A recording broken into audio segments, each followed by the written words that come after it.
You have no idea who you're dealing with. Where those prophets that touch the leg bone, they touch the soul. Somebody say a prayer for me. Yes, I do. Do you? Hey, how's it going, guys? My name is YoumaycallmeLando Jr., but you may call me Lando. And this past weekend, I just saw The Foreigner. Yes, The Foreigner, starring Jackie Chan and Pierce Brosnan, and directed by Martin Campbell. I think that's the guy's name, from Casino Royale and GoldenEye. Anybody care that's from? Yeah, you maybe have cared once or twice. This is a movie that Jackie Chan has been asking for years. He's asked Hollywood, hey, Hollywood, can you put me in a movie where I'm not doing comedy, where for once in my life I can actually do, I don't know, drama? I can act, you know, I can not just act like a fool, I can act like a human. Hollywood didn't listen, so England came along and went, yes, we can do for you, come on over, we'll help you out. You want to do a drama film? We'll get you a drama film right away. That's how the English people talk, very proper and posh. Jackie Chan was a man who served in the special forces, he worked with the military and all that. He pretty much fled to London after his two daughters were killed, and then his wife died, apparently giving birth to his current daughter. And then later on, well, as you well know, there was a terrorist bombing in London and she was pretty much died in the bombing. You thought having a panic attack or depression or even anxiety was bad. Try losing both your daughters, your wife, and then your other daughter. Man, that is tough. Jackie Chan, or his character, what was his character's name? Looking it up.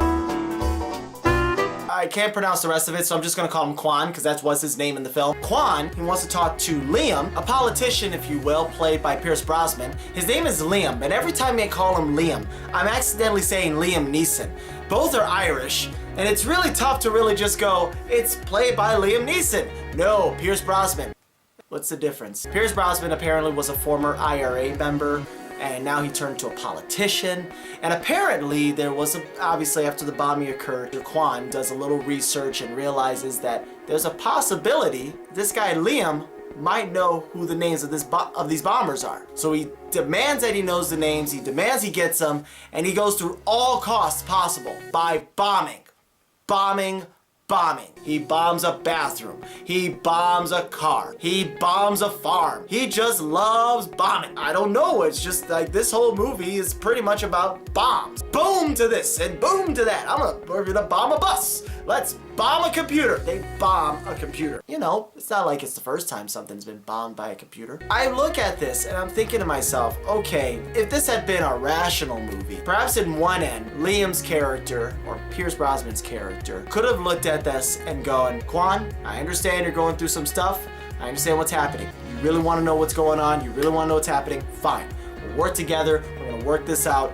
In one way, shape, or form, we're going to make this happen. Meanwhile, on Quan's side, I'm looking at this and thinking, you might realize that maybe, just maybe, he doesn't know who the hell the bombers were. Sure, you saw him on the thing, you saw him on television, and he said that he was a former IRA member. But maybe he doesn't know. What have you thought about, I don't know, just looking for another person that might know the names? It's not like he's the only one who doesn't know the names. Maybe you can find the people that are named in there to get the names. I don't know if you'll get to that point, but there's gotta be a different way. But of course, Mr. Liam is secretly involved, except he knows, but he doesn't know. It's sort of an oddity about that. He doesn't really know who the names are. I have to honestly say though, I kind of feel a little sympathetic about Liam, because even though he was kind of involved in the whole situation, it really wasn't him involved, it was someone else who was pulling the strings. But at the same time, apparently he was kind of involved. It just feels like he was caught in the crossfires while everyone else kind of knew what was happening. I guess it's because he got involved and because he was a former IRA member and the leader of the crew. I guess it's because of that, he must be the one in charge. I don't know. They should have found somebody else to blame, not him. The thing about this whole Irish group, you got Liam, you got his wife, you have his mistress, yeah, his nephew, and all these other people all involved. And when you really look at it to the nitty gritty, this whole group of people, minus Quan, is pretty much an Irish soap opera. Everywhere I look at it, it's like everyone screwing each other to get what they want, only to get screwed by the person they were trying to screw because they got themselves screwed at the same time that they tried to screw them. That's kind of where it kind of goes. It's like a show with deceit, betrayal, murder. How could you do this to me? After all we've been through, I thought we were family. The luck and the Irish will continue after these messages. That's racist. There's also a lot of drinking in this movie.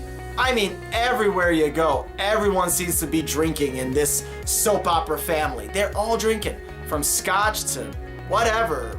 Everyone's drinking. It seems like and the funny thing is, I think they did that on purpose. There seemed like there was a lot of people who, if they were drinking, probably because they were involved in the situation. It seemed like it was a clue. If anybody was involved in that Irish soap opera, I'm calling it a Spanish soap opera, I don't know why. If they were involved in that Irish soap opera, then they're gonna drink. But aside from a lot of bombs, aside from a lot of drinking, and of course a lot of Chinamen, I'm not kidding, they say Chinamen all throughout the entire film. They don't say Asian. They don't be politically correct. They're just going, it's the Chinaman. The Chinaman? The Chinaman. Damn. Isn't that a little racist? We're England. We can say whatever the hell we want. There's also a lot of close-up angles. No matter what angle they were in, there was always a close-up. Doesn't matter how it was done or where it came from. There was always a headshot somewhere. What did I think about the film altogether? Well, I honestly said to myself, this is nice to see Jackie Chan in a different way of seeing him, even though this isn't the first film that he's done that was American and had action without the comedy. There was the movie The Protector. No, not that Protector. That Protector. Yeah, that one came out in the 80s, and I guess it just didn't do too well because obviously you don't remember what that looks like. Not a clue. Try again 30 years later. The Foreigner itself is an okay film. It's nothing you haven't seen already. It's nothing really impressive.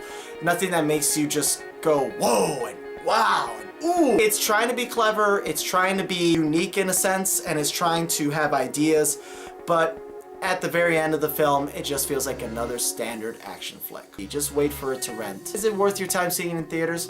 Not really. On a scale of 1 to 10, I'd give it a 6 out of 10. It's not a terrible film, it's not a boring film not at all. It's standard, it's cliche, it's nothing unique, but it's something nice to see in a different point of view from Jackie Chan. So kudos to him on that. Kudos to him for still kicking ass. Everyone did a fine job as far as I'm concerned, especially that Irish soap opera. Guys, thank you guys so much for watching this video. I appreciate all that you guys have done.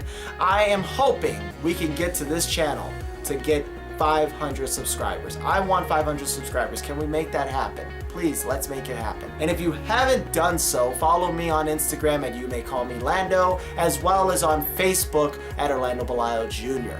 In the meantime, guys, hopefully you'll subscribe to this channel. Hopefully you like this comment of a video. Otherwise, guys, thank you so much for watching. Hope to see you guys soon.